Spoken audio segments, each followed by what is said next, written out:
So wat is hier Thomas ag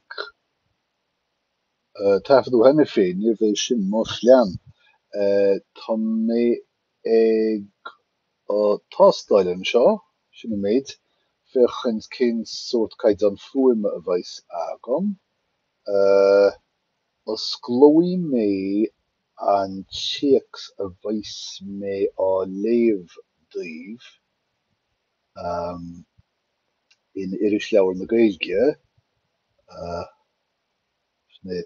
tús scíl an seo achtra a rin macúil agus ar bhrí bhearachan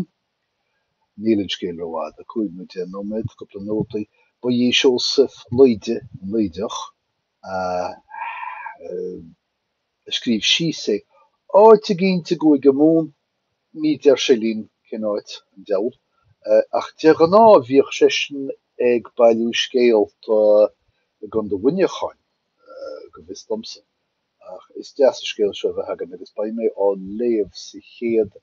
tafod eile leúnmh dé an is stoppi me an tafod seo ar ag le go bhfuil mé ag de na botúin